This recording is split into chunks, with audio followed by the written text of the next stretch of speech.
Vocês a abrirem as suas Bíblias em Eclesiastes capítulo 7. Eclesiastes capítulo 7. O pastor Jailson já começou a exposição desse texto no versículo 15. Uma porção muito grande que vai até o versículo 29. Então, por causa da dificuldade do texto, foi conveniente dividirmos em duas partes.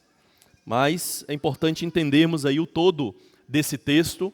Por isso, se você não ouviu a mensagem anterior, depois você a escute e entenda que esses dois sermões, essas duas partes do texto, devem formar uma unidade temática aí no seu estudo, na sua compreensão. Então, eu farei a leitura do texto, de Eclesiastes 7, 23 a 29, aqui na NVI.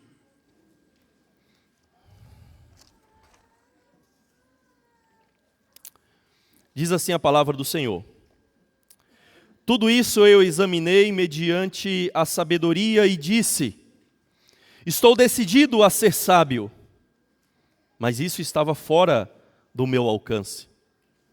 A realidade está bem distante e é muito profunda. Quem pode descobri-la?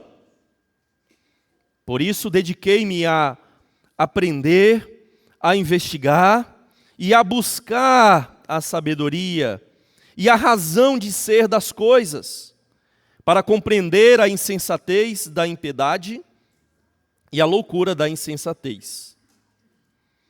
Descobri que muito mais amarga que a morte é a mulher que serve de laço, cujo coração é uma armadilha e cujas mãos são correntes.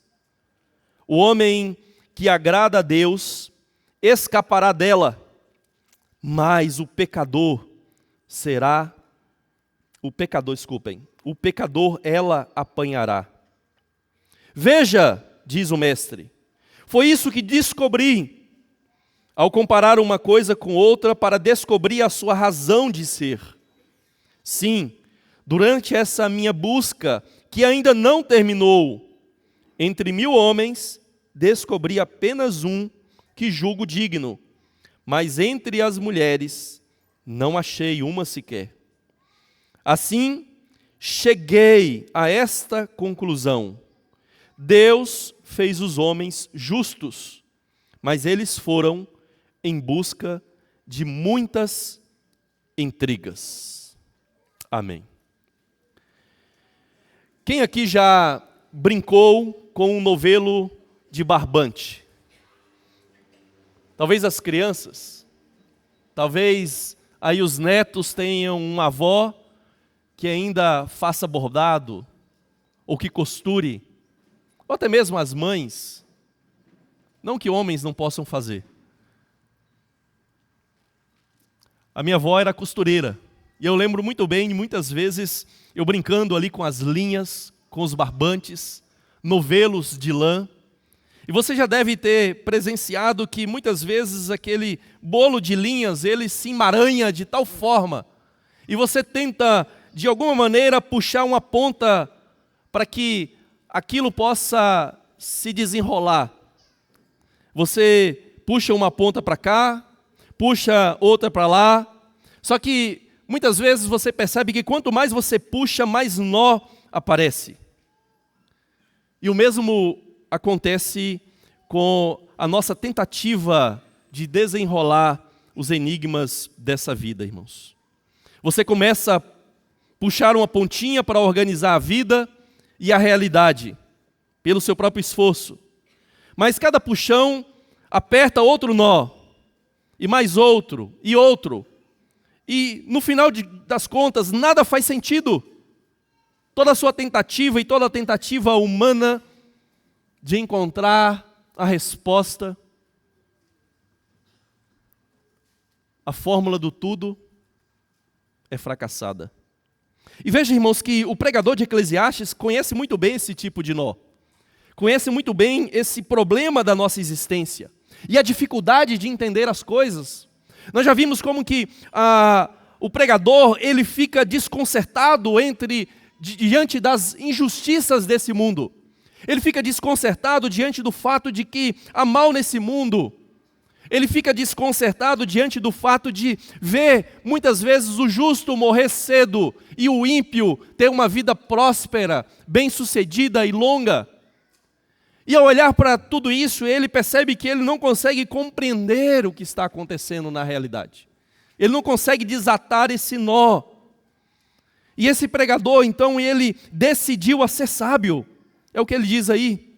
Ele diz que estava decidido a ser sábio, que ele investigou tudo, puxou todas as pontas, só que no final ele descobriu que a realidade é muito profunda e que a sabedoria ficou muito longe do seu alcance. E o pior de tudo isso, irmãos, é que no caminho dessa sua busca por sabedoria, o que ele mostra aqui é que ele encontrou e esbarrou em armadilhas morais que prendem a sua alma, que escravizam a sua alma. E veja, irmãos, que quando nós lemos essa busca do pregador de Eclesiastes, nós percebemos que aquilo que ele retrata aqui, na verdade, descreve muito bem o espírito da nossa época. Nós vivemos na era do eu dou conta. Eu dou conta. E isso se tornou ainda mais palpável para nós, porque hoje nós temos tutorial para tudo na internet. Tudo que você quer fazer, desde uma tarefa de casa até o conserto do seu carro, até uma reforma da sua casa, você consegue encontrar na internet. Então nós vivemos nessa era, em que nós já tínhamos esse espírito de eu dou conta, mas isso é potencializado no nosso tempo. E quando nós olhamos então para as coisas à nossa volta, nós percebemos que o tempo em que nós vivemos é um verdadeiro laboratório para vermos essas coisas na prática.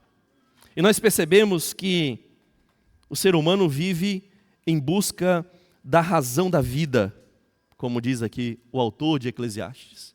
Ele buscou a razão de ser das coisas. Por que as coisas são assim? Você entra na internet para entender por que determinado aparelho funciona daquela forma. Qual a razão de ser disso? Só que você vai buscar a mesma razão de ser da vida e você vai encontrar milhares e milhares de tutoriais explicando qual é o sentido da sua vida, qual é o sentido da sua existência, e nenhuma dessas explicações bate com a outra, nenhuma delas é coerente. E nós vivemos então nesse período buscando essas explicações para tudo. E cada vez mais nós somos bombardeados com cursos, com planilhas, com dashboards, guias, gurus de produtividade, a inteligência artificial aí para dar um empurrão a mais em todas essas coisas, em toda essa nossa busca. E no final das contas nós percebemos, irmãos, é que nós temos uma fé implícita de que se eu puxar as pontas certas, tudo vai se alinhar na minha vida e no mundo. Eu só preciso achar a pontinha certa. Eu só preciso encontrar o fio condutor e tudo vai se resolver na minha vida. E quem sabe na vida de muitas outras pessoas. E no final, irmãos, o que nós percebemos é que essa é, na verdade, a velha pretensão do coração humano com uma roupagem moderna e tecnológica. É basicamente o que a serpente prometeu lá para Adão e Eva, de que se eles comessem o fruto do conhecimento do bem e do mal, eles teriam um conhecimento, uma sabedoria autônoma, para eles conduzirem a sua própria vida. No final das contas, a ideia ali é que o homem não precisaria mais de Deus para conduzir a sua vida. O homem não precisaria mais de Deus para mostrar o caminho para ele viver. O homem não precisaria mais de Deus para dizer o que é bom e o que é mal. O homem agora decidiria por si mesmo, de maneira autônoma, independente, centrada em si mesmo. E nós continuamos seguindo o coração dos nossos pais, Adão e Eva. Nós continuamos querendo ter o conhecimento autônomo, independente de Deus, para entendermos a nossa vida, a realidade, e então seguirmos o nosso próprio rumo, sem nos importarmos com nada além disso, sem nos importarmos com Deus. E o resultado, irmãos, o resultado é aquele que nós sempre conhecemos, nós patinamos no mesmo lugar. Não basta milênios de humanidade, de civilização, para nós percebermos que nós não saímos do lugar, não resolvemos os nossos problemas. A humanidade continua a mesma, os nossos problemas continuam os mesmos. Mitigamos alguns, é verdade, mas ainda estamos no mesmo lugar. Isso já era suficiente para percebermos que mais informação, mais tecnologia, mais engenho, mais planejamento das coisas não é a resposta, não é a solução. Que mais informações, no final, não traz mais sentido para a nossa vida, para a nossa existência. E nós somos como esse pregador. Nós dizemos para nós mesmos, vamos ser sábios. Só que a realidade da vida, como ele mesmo diz aqui, permanece profunda e longe do nosso alcance. Longe do nosso alcance. Nós sempre fracassamos. E o que nós percebemos então, irmãos, é que Eclesiastes capítulo 7, versículo 23 a 29, depois dele já ter descrito a sua dificuldade com os enigmas da vida, em perceber as injustiças desse mundo, e perceber como as coisas desse mundo por si só não se encaixam, ele agora mostra, aqui nesses versículos 23 a 29, duas ilusões do nosso tempo. Primeiro, a nossa idolatria da autossuficiência cognitiva, onde nós pensamos que eu dou conta, eu entendo tudo. E o pregador aqui confessa o seu limite, pois há profundidades que nenhum ser humano consegue alcançar. Há respostas que nenhum de nós conseguimos obter por nós mesmos, pela nossa própria força, pela nossa própria cognição. Mas também ele mostra a idolatria da nossa autorregência moral, onde nós achamos que nós podemos, através de um conhecimento, de algum guia, de algum tutorial, de algum curso, nós podemos administrar bem a nossa vida moral. E nós podemos, como é a frase corriqueira hoje na internet, a melhor versão de nós mesmos. A melhor versão de nós mesmos. Então perceba, irmãos, que Eclesiastes é um diário honesto de um homem, de um sábio, que tentou e testou de tudo debaixo do sol. Aí no capítulo 7, é como se esse pregador, ele empurrasse a sabedoria humana até o limite, até o seu extremo, e ele então descobrisse os seus furos, as suas lacunas, e percebesse como que no final das contas essa sabedoria humana é falha, e essa indústria humana é fracassada. Então esse texto, irmãos, é um chamado para nós, em vez de termos mais e mais das nossas artimanhas, nós tenhamos menos artimanhas humanas e mais temor do Senhor, menos tramas engenhosas e mais confiança obediente no Senhor. É por isso que eu gostaria de trabalhar com vocês o seguinte tema: pare de confiar em suas tramas e confie na sabedoria de Deus. Pare de confiar em suas tramas e confie na sabedoria de Deus. Primeira coisa que você precisa fazer diante desse texto é reconheça a sua busca por autossuficiência cognitiva. Reconheça a sua busca por autossuficiência cognitiva. Você percebe isso muito bem nos versículos 23 a 25. Quando ele diz, tudo isso eu examinei mediante a sabedoria e disse, estou decidido a ser sábio. Mas isso estava fora do meu alcance. A realidade está bem distante e é muito profunda. Quem pode descobri-la? Por isso dediquei-me a aprender, a investigar, a buscar a sabedoria e a razão de ser das coisas, para compreender a insensatez da impiedade e a loucura da insensatez. Perceba, irmãos, que o pregador, o que ele está afirmando aqui nesse texto, é que ele se esforçou para ser sábio de todas as formas, no extremo das suas forças, da sua busca. Só que no final das contas, ele reconhece aqui que a verdadeira sabedoria está fora do seu alcance. Por mais que ele tenha buscado, por mais que ele tenha se empenhado, ela estava longe, profunda e distante dele. Veja que ele vai dizer que decidiu investigar e buscar a razão de tudo. A razão, o sentido das coisas, da vida, dos problemas, dos enigmas da nossa existência. Mas o que ele encontrou? Ele encontrou complexidade, mistério, que ultrapassam a mente humana. Ele percebeu, eu não sou capaz, por mim mesmo, de obter tudo isso. Então o que ele reconhece é que essa sabedoria humana é limitada. Essa busca humana é limitada. E então ele confessa os seus limites. Ele disse que estava determinado a ser sábio, mas isso estava longe dele. Ele vai dizer aí, dos seus limites, que isso é algo profundo, muito profundo, e quem pode alcançar? Então, depois de confessar a sua frustração, a sua falha, os seus limites, ele muda a sua metodologia. Ele vai dizer, então, eu apliquei o coração a conhecer, a investigar e por aí diante.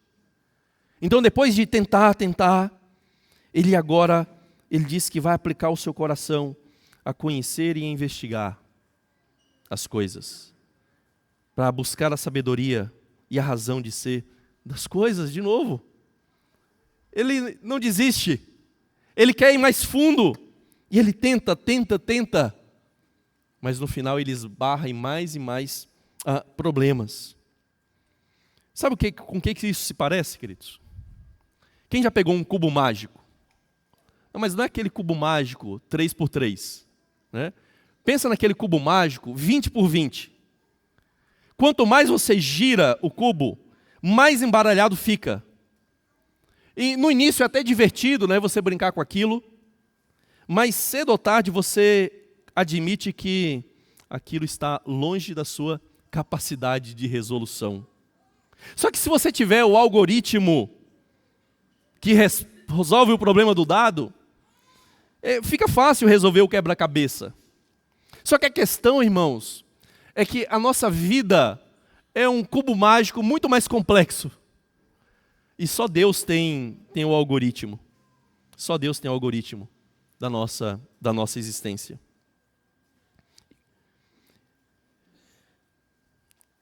O interessante, queridos, é que nós vemos isso no nosso dia a dia.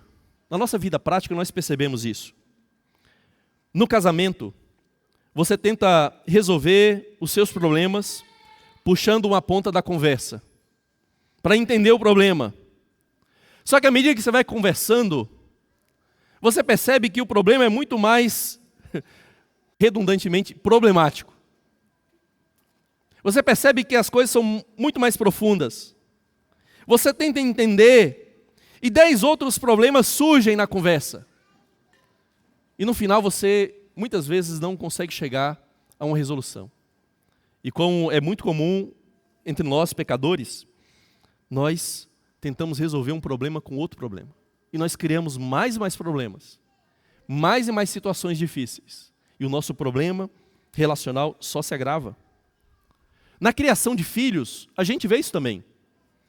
Nós achamos que nós precisamos ler mais livros sobre criação de filhos. Mais um livro. Aí um irmão indica mais um livro para você. E outro livro, e outro livro. E como diz Salomão, os livros jamais deixarão de ser escritos e sempre vai surgir um livro novo sobre criação de filhos. E quanto mais você lê, mais você pesquisa, você percebe que mais perdido você fica entre vários métodos, entre várias dicas. E você tenta de todas as formas colocar cada uma daquelas dicas em prática. E a sua vida vira um inferno. E aquilo que deveria ser uma bênção de Deus, que é criar os filhos no caminho, na disciplina do Senhor, na exortação do Senhor, se torna algo cansativo, problemático. E na verdade, em vez de criar filhos para a honra de Deus, você fracassa nisso. Não foi falta de informação. Não foi falta de informação. Muitas vezes foi autossuficiência. Muitas vezes foi confiar meramente em mais um dado e não confiar no Senhor. E não ter, de fato, uma vida piedosa. Às vezes nós achamos que termos mais conhecimento significa ser piedoso. E a verdade é que todos nós aqui temos conhecimento e muitos têm muito conhecimento. Mas, às vezes, não somos piedosos. Nós admiramos tanto os puritanos pela sua teologia, pela sua mente aguçada, pelo seu treinamento na educação clássica. E nós focamos nisso e esquecemos que os puritanos, eles não são conhecidos só pela sua boa teologia, pelo seu conhecimento, mas pela sua piedade pessoal com Deus, pelo seu amor profundo a Deus, pelo seu reconhecimento pessoal das suas limitações humanas. E nós fracassamos. Nas finanças, da mesma forma. Você organiza uma planilha, você organiza todos os seus gastos, você planeja a porcentagem de cada coisa da sua vida, dos investimentos, daquilo que é para caridade, daquilo que é para o Senhor. E você tem tudo calculado, tudo no seu esquema. Só que de repente surge uma despesa inesperada. Vem uma doença na família. O carro é roubado. Os governantes fazem aquilo que a gente conhece muito bem. A geopolítica muda. A economia entra em crise. E todo o seu controle vai por água abaixo. O que mostra a sua impotência diante da realidade. Então, irmãos, a autossuficiência cognitiva é uma ilusão do nosso século. Nós acreditamos que com mais informações, com mais técnicas, nós dominaremos a nossa vida. Só que no fundo, nós terminaremos no mesmo lugar que o pregador. Está fora do meu alcance. Isso está fora do meu alcance.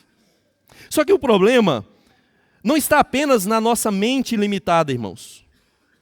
O problema real, e aqui que vem a resposta do pregador, está no nosso coração que é tortuoso. O nosso coração que não é reto diante do Senhor. Então a segunda lição desse texto, para você, para nós, é: reconheça as suas maquinações tortuosas. No versículo 26 a 29. Veja que ele vai dizer o seguinte: descobri que muito mais amarga que a morte é a mulher que serve de laço, cujo coração é armadilha e cujas mãos são correntes. O homem que agrada a Deus escapará dela, mas o pecador ela apanhará. Veja, diz o mestre, foi isso que descobri ao comparar uma coisa com a outra para descobrir a sua razão de ser. Sim, durante essa minha busca que ainda não terminou, entre 1000 homens descobri apenas um que julgo digno, mas entre as mulheres não achei uma sequer. Assim, cheguei a esta conclusão: Deus fez os homens justos, mas eles foram em busca de muitas intrigas. Irmãos, notem comigo esses versículos aqui. O pregador, ele expõe os limites intelectuais da existência humana, e agora ele mostra armadilhas morais da nossa existência. Ele aqui descreve uma mulher que é a mulher armadilha. E essa mulher é a perfeita imagem da loucura sedutora. É aquilo que Provérbios trabalha muito bem, ao representar a loucura, a tolice, a insensatez como uma mulher. E aqui ele personifica essa tolice, essa loucura, com essa mulher que serve de armadilha e seduz as pessoas.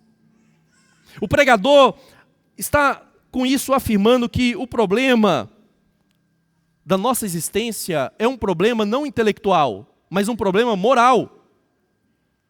E que muitas vezes, por mais que tentemos ser sábios, nós esbarramos nessas armadilhas. E a nossa tolice faz com que nós caminhemos em direção a cada uma delas. E nós acabamos sendo apanhados. Então o pregador, ele afirma que o nosso problema reside no coração, não em Deus. Veja que ele vai mostrar que Deus fez os homens justos, retos, só que os homens se perderam em muitas intrigas, invenções. Então, o que ele está querendo mostrar aqui nesses versículos é que o problema não é o Criador. O problema são as maquinações do nosso coração humano. O pregador está relatando a sua frustração em viver de maneira sábia no dia a dia. Veja que ele vai dizer, mais à frente, que ele achou um homem entre mil. Um homem entre mil. O texto aqui da NVI acrescenta que seja digno, mas não é essa afirmação. Ele afirma apenas que encontrou um homem entre mil. O contexto é de alguém que seja sábio, que seja reto, que ande de maneira justa. Ele já afirmou que não há um homem sequer, um homem que não peque, nos versículos anteriores a esse texto de hoje. Então ele está dizendo aqui que entre um homem ele achou, entre 1000 homens ele achou um. Só que o que ele quer dizer com isso? E principalmente nesse contexto em que ele vai dizer que entre as mulheres ele não achou nenhum. Afinal de contas, ele está sendo misógino? Ele está sendo preconceituoso com as mulheres? Não. Isso é um recurso da poesia hebraica, irmãos, para dizer que, na verdade, ele não achou ninguém, ou quase ninguém, que andasse de maneira reta. Pensa entre 1000 achar um. Que no final das contas, ele está confessando é que ele não tem encontrado pessoas que de fato sejam sábias. Que a sabedoria, a retidão, não é algo que você encontra facilmente nesse mundo. Então ele não está condenando aqui as mulheres.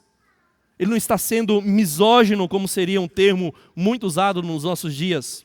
Por quê, irmãos? Porque a Bíblia diversas vezes valoriza-se a mulher. Inclusive, Provérbios, capítulo 31, termina falando de uma mulher que é sábia. Então, esse não é o propósito de Salomão. A Bíblia, sim, valoriza em diversos lugares mulheres que andaram de maneira sábia. O que o texto está fazendo é usar uma hipérbole, reforçando a raridade da verdadeira sabedoria e da retidão nesse mundo. O que ele está dizendo, eu não encontrei ninguém, ou quase ninguém, que seja de fato reto e sábio. É como se ele também aqui confessasse que ele fez más escolhas durante a sua vida. E se de fato, conforme a tradição entende que foi Salomão que escreveu o Eclesiastes, você deve se lembrar de como o 1 Reis, especialmente ali o capítulo 11, descreve a vida final de Salomão. Como que ali descreve um homem cheio de mulheres, mas que aquelas mulheres desviaram seu coração. Então Salomão, de certa forma, ele está descrevendo a sua própria experiência em dizer, olha, não encontrei nenhuma daquelas ali para me conduzir pelo caminho certo. Pelo contrário, elas serviram de laço, de armadilha, de correntes para mim. E eu me apartei da sabedoria, me apartei de Deus.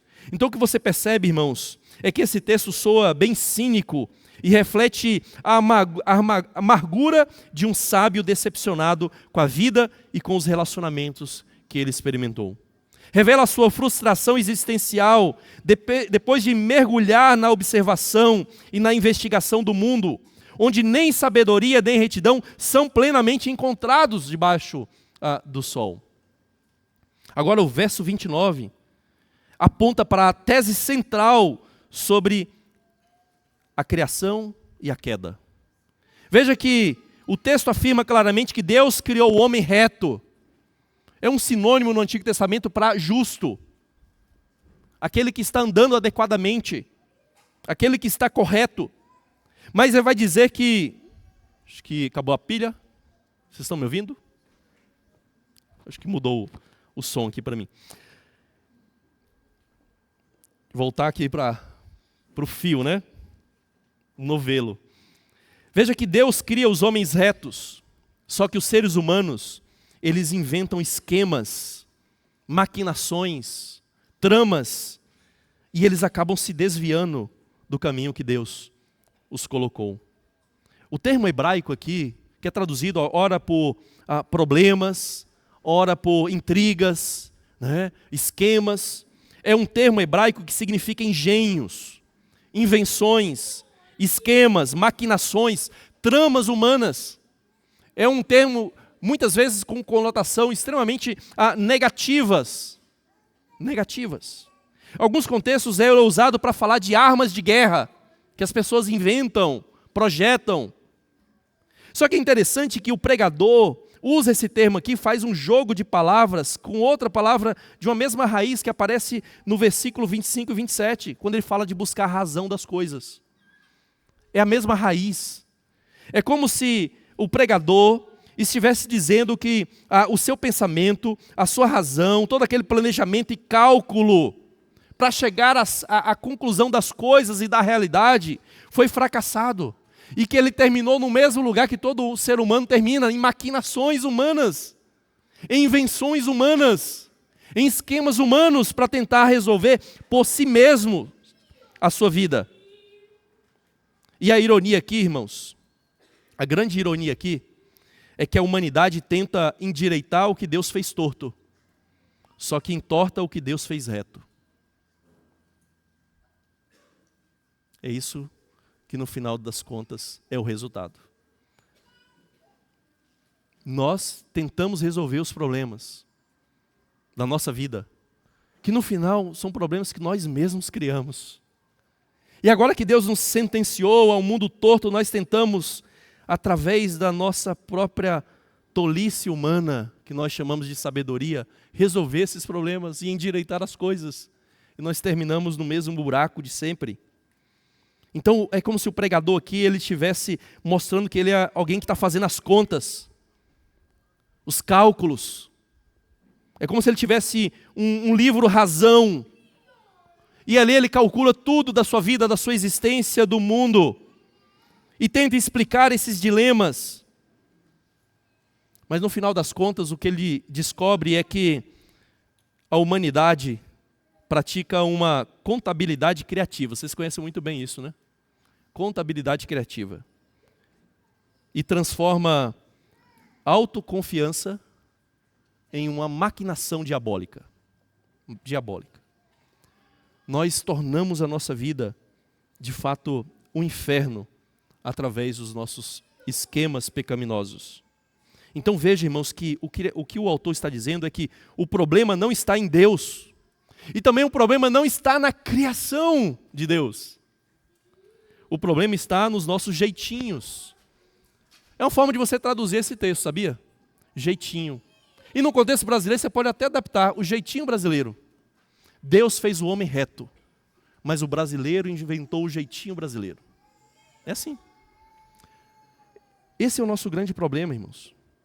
Então o texto corrige falsas polarizações e identifica o mal pela raiz.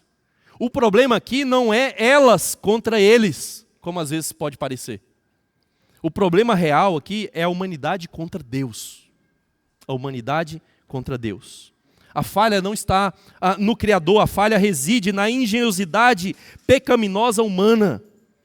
Porque Deus nos criou para sermos retos e refletirmos perfeitamente a imagem dele. Só que nós complicamos a vida com as nossas artimanhas, com os nossos desvios.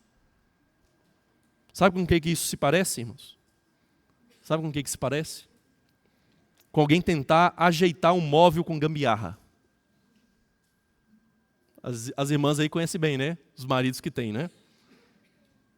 A gente tenta resolver os nossos problemas, em vez de jogar aquilo que é velho fora e comprar algo novo, a gente tenta fazer a gambiarra.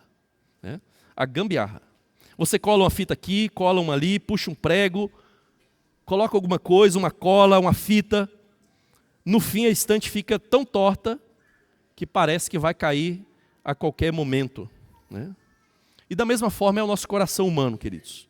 Em vez de andar na retidão simples na qual Deus nos criou, nós inventamos esquemas tortuosos que só pioram as coisas. E cada tentativa de resolvermos os problemas da nossa existência por nós mesmos termina em mais pecado, em mais problemas. Então, queridos, nós não devemos nos enganar pensando que nós somos sábios por nós mesmos. Nós não somos. Nós não somos. E você pode ver muito bem isso no trabalho. Quando a sua ética é deixada de lado por um atalho de sucesso.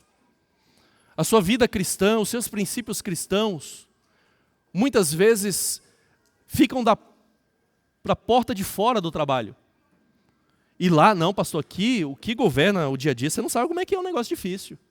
Você não sabe, pastor, como é que é difícil você tentar ser um empresário nesse mundo, nesse país, sendo honesto, pagando imposto, fazendo nota fiscal, não mentindo para o cliente. Sabe como é que é os funcionários, né? Todos eles não fazem o trabalho direito, atrasam, então eu tenho que mentir para o meu cliente que vai ficar pronto no período certo, que eu vou conseguir entregar aquilo que ele pediu.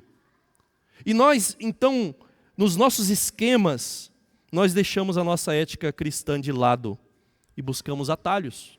Nas finanças, nós tentamos o atalho do ganho fácil, rápido, de um investimento milagroso que em uma semana, um mês, um ano, você se tornará um milionário. E no final, muitas vezes, o que nós percebemos é o nosso fracasso. E uma situação muito pior do que nós começamos. Na sexualidade também nós vemos isso.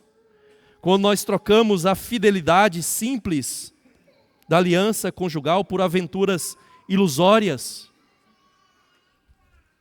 que supostamente deveria redimir a gente, a nossa vida, nosso coração,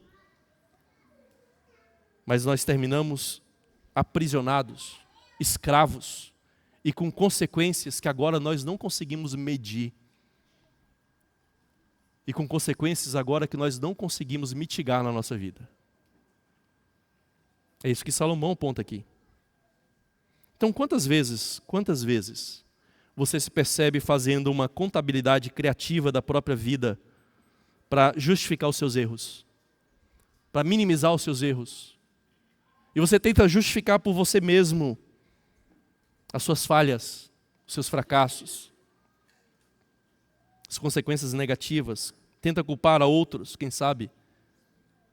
O fato é, irmãos, que o texto nos mostra essa tensão da criação. O homem foi feito à imagem de Deus, o homem foi feito reto, mas tornou-se desviado e inclinado ao mal.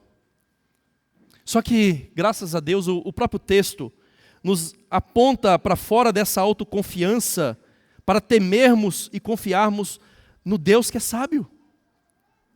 É isso que nós precisamos nesse mundo caído, temermos a Deus e confiarmos nele.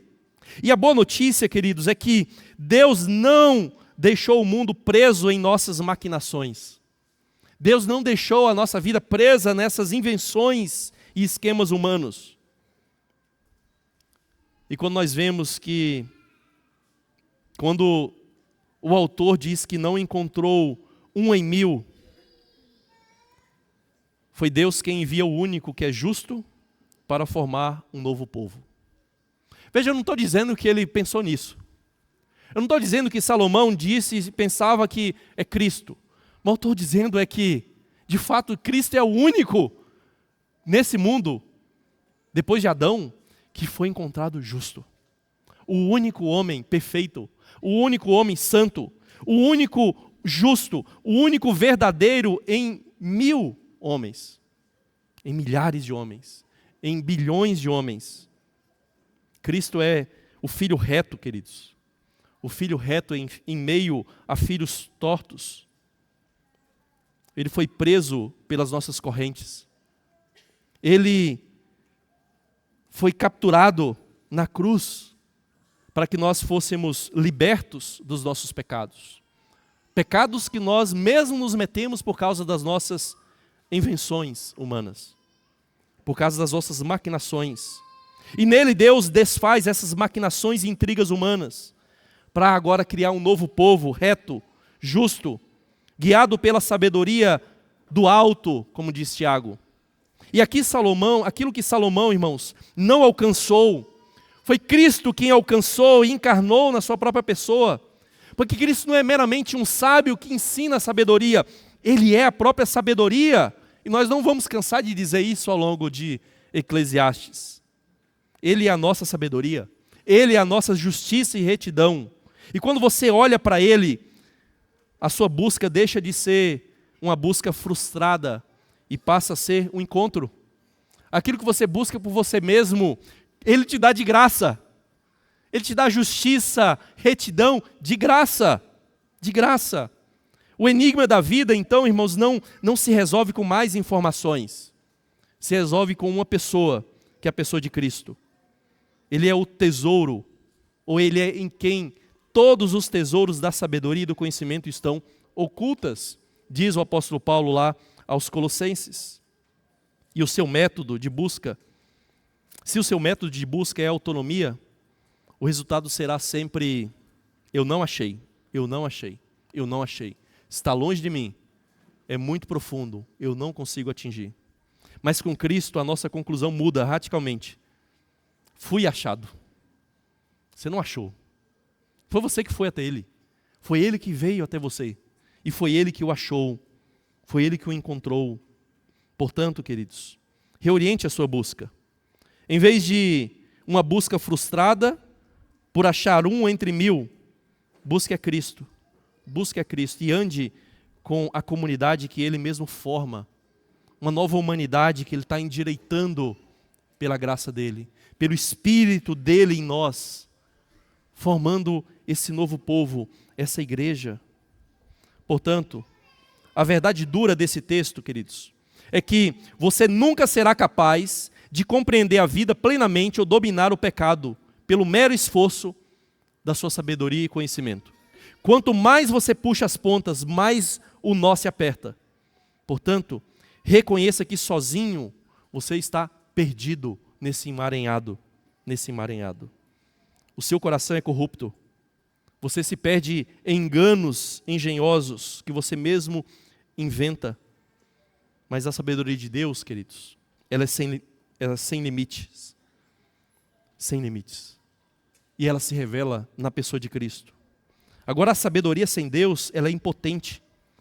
Porque a nossa mente humana é uma fábrica de justificativas para a nossa própria rebeldia.